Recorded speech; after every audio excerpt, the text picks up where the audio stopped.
O que é o bloqueio? Vocês têm que entender que o bloqueio ele é um efeito.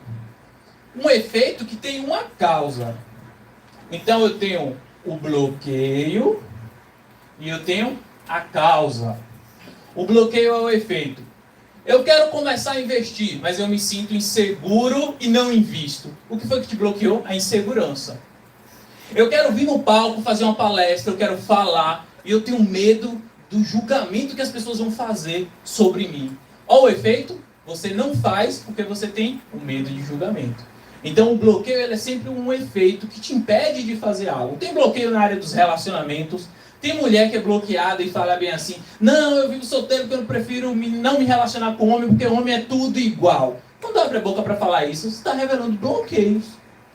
Na verdade, esse bloqueio te impede de fazer algo.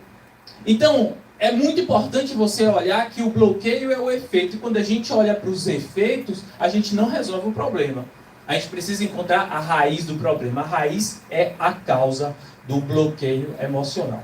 Então, o bloqueio é um efeito. E como surgem esses bloqueios? Imagine que aqui é um cérebro. Eu não sou a melhor pessoa para fazer desenhos, mas imagine aqui que é o cérebro, lado direito, lado esquerdo. E você tem trilhas neurais. E o bloqueio emocional, ele vem o quê? De uma forte emoção que você viveu no seu passado. Pode ser na infância, pode ser na adolescência, pode ser inclusive na fase adulta. Mas o mais comum é que os bloqueios eles surgem ali na primeira infância, quando você ouve palavras do tipo, cala a boca, menino, você não sabe de nada, fica quieto, fecha essa boca. E às vezes se você está dentro de um lar e você ouviu isso quando era criança, isso bloqueou você na fala.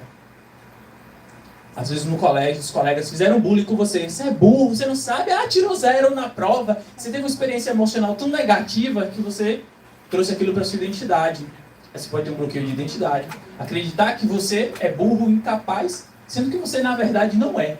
Mas aí toda vez que você tem um desafio na área do estudo, não, eu não sou bom para isso não. Lê esse livro aqui, não, eu não sou bom de leitura. Aí você acredita que você não é bom por causa de um bloqueio emocional. Então são essas experiências no passado que são essas raízes que marcam. Toda vez que você tem um forte evento emocional negativo, ele fica guardado aqui na memória no cérebro. Então o bloqueio é emocional, ele não é racional. Porque se fosse racional, você resolvia, não faz sentido, eu sei que eu não sou burro. Mas você não se desafia a estudar, não se desafia a ler, porque você tem às vezes um bloqueio de aprendizagem. Então, a gente tem aqui a parte frontal do cérebro, que é o neocórtex. Ele é responsável pela razão.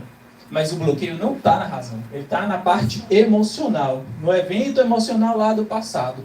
Mas o seu cérebro, por mais que o racional ele não lembre, lá no fundo tem essa memória. Porque toda memória importante que nos marca na infância é guardada. E fica lá, na nossa memória. Você pode conscientemente acreditar que não, negar. Seu cérebro fala, não, que nada, isso é besteira. Bloqueio não existe. Mas no inconsciente, esse bloqueio está influenciando as suas decisões, os seus comportamentos, te tornando uma pessoa limitada, escrava. Então, a gente tem que ter raiva do bloqueio. Uma ira do bloqueio emocional. Para quê?